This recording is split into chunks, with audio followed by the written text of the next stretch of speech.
गुरुदेव और माँ गायत्री के चरणों में कोटि कोटि नमन करते हुए, गुरुदेव को साक्षी मानते हुए आज हम पितर आत्माओं के बारे में बात करेंगे। क्या पितर आत्माएं हमको डराती हैं या हम पर अनुग्रह करती हैं? आज हम कुछ सच्ची घटनाओं से जानेंगे। सन 1967 की दिसंबर की ठंडी रात थी। श्रीमती एक्ले हाउसन नदी के किनारे स्थित अपने मकान की बालकनी में खड़ी अपने पति को खाना होते देख रही थीं। ये वही विक्टोरिया कालीन मकान था जो वर्षों से खाली पड़ा था। झूठ या सच, प्रायः हर व्यक्ति यही कहता था कि इस मकान में भूत निवास करते हैं। एक दिन खेत जाते समय श्री एक्ले की नज़र इस पर पड़ी। वे इन बातों पर विश्वास नहीं करते थे। वे रोज ये विचार करते थे कि इतना भव्य मकान वीरान पड़ा है केवल इसलिए कि लोग इसे भूतवाड़ा समझ बैठे हैं। रोज इसे खरीदने का विचार करते और एक दिन उन्होंने इस मकान को खरीद लिया। उसी रात उनकी मिसेस एक्ले को ऐसा प्रतीत हुआ कि कोई उनके बहुत समीप खड़ा है, इतना समीप कि उसकी सांसें उनकी गर्दन को स्पर्श कर रही हैं। भूतों से संबंधित सभी कल्पनाएं उनके दिमाग में घूम गई और भयभीत होकर वे वहां से जैसे ही भागने को पीछे मुड़ी, उन्होंने देखा कि एक छाया उनके मार्ग में खड़ी है। इस छाया से धीरे से एक ध्वनि आई, तुम डर कर भागो नहीं। अभी तक जितने भी व्यक्ति इस घर में आए भयभीत होकर रहे, जबकि हमारा उद्देश्य मनुष्यों की सहायता करना है, उनसे सहानुभूति अर्जित करना है। इन शब्दों से मिसेस एक्ले को साहस मिला। वे आश्वस्त हुई और बोली, आप लोग कौन हो, कितने व्यक्ति हैं, व इस रूप में क्यों आपको भटकना पड़ रहा है? छाया ने जवाब दिया कि हम लोग 3 व्यक्ति हैं जो तुम्हारे वंश के ही हैं, यानी तुम्हारे पितर हैं। तुम्हारा यहाँ आना एक संयोग मात्र नहीं है।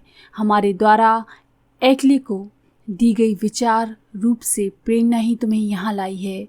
मरने के बाद जीवन में एक योनि ऐसी होती है जिसमें उच्च अशरीरी आत्माएं सहायक आत्माओं के रूप में सूक्ष्म जगत में भ्रमण करती रहती हैं और सभी की सहायता करती हैं।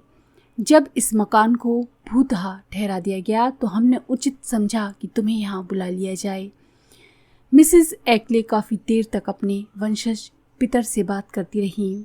ये बहुचर्चित घटना जो इन दिनों अखबार की सुर्खियों का विषय भी बनी रही, रीडर्स डाइजेस्ट के मई 1877 के अंक में भी छपी है। व इसमें इस प्रथम साक्षात्कार के बाद इन सहयोगी आत्माओं से मिले कई अनुदानों की चर्चा है।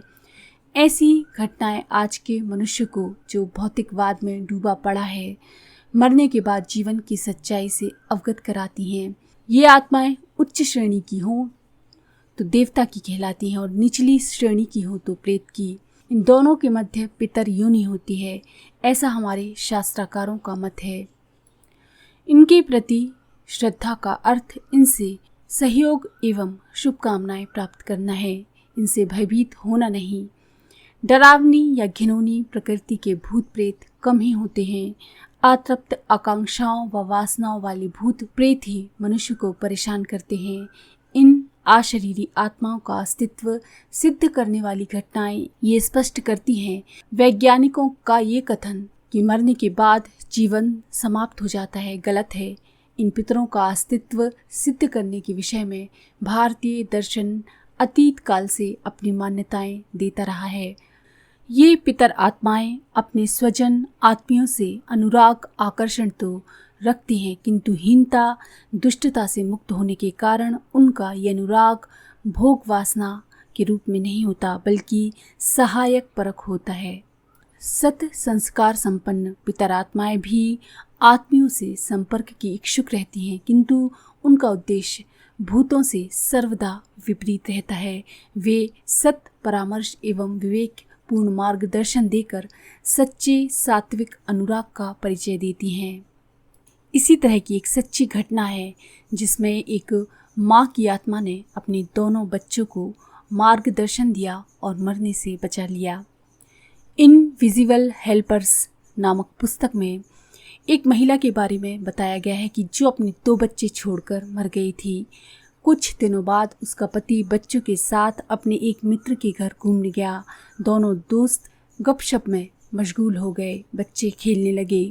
खेलते खेलते बच्चे उस मकान के एक खाली कोने की सीढ़ियों पर जा पहुंचे। वे सीढ़ियां तहखाने की ओर जाती थीं। बच्चे नीचे उतर रहे थे, तभी उन्हें उनकी माँ आती दिखी। माँ ने उनसे कहा कि वहाँ नहीं जाओ, चलो ऊपर चलो। माँ की बात सुनकर वे बच्चे लौटकर ऊपर आए।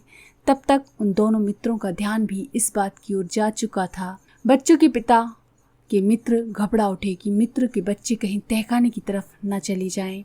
वे लोग उधर लपके तो बच्चे सीढ़ियों पर मिले। तहखाने में एक पुराना कुआं था। सीढ़ियां उसी तक जाती थी। बच्चे उसमें उतरते चले जाते तो कुएं में गिर सकते थे और तब प्राण गंवा बैठते। इसलिए मित्र घबराते हुए दौड़े पड़े।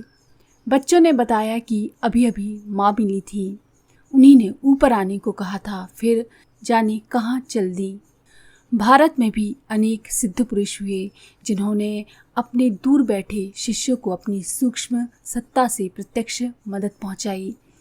प्रसिद्ध आर्य समाजी संत स्वर्गीय श्री आनंद स्वामी के पुत्र लेखक पत्रकार श्री रणजीत ने बहुत समय पहले अपने संस्मरण में लिखा है कि किस प्रकार उनके पिता ने उन दिनों जब वे जीवित थे और भारत में थे तथा श्री रणजीत विदेश में प्रवास पर थे, एक बार भयानक खड्ड में गिर पड़ने से चेतावनी देकर उन्हें रोका था।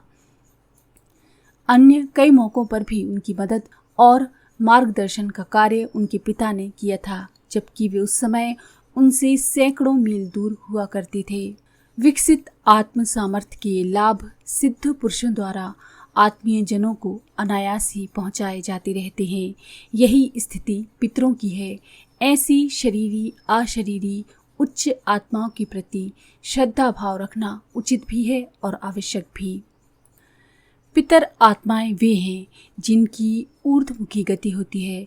वे कई बार विश्राम की अवधि में कुछ लंबे समय तक भी रही आती हैं। उस अवधि में वे स्वयं तो प्रकाशपूर्ण वातावरण में रहती हैं और दूसरे स्वजनों या जिनके प्रति उनके मन में आकर्षण होता है उनको भी समय समय पर प्रकाशपूर्ण मार्गदर्शन एवं अनुग्रह अनुदान देती रहती हैं। इस तरह की कई घटनाएं हमारे और आपके आसपास होती रहती हैं जिनसे डरने की आवश्यकता नहीं। तो अगर आपको ये जानकारी पसंद आई हो तो प्लीज़ लाइक करें, शेयर करें, सब्सक्राइब करें और बेल के आइकन पर क्लिक करके ऑल पर क्लिक करना ना भूलें। धन्यवाद।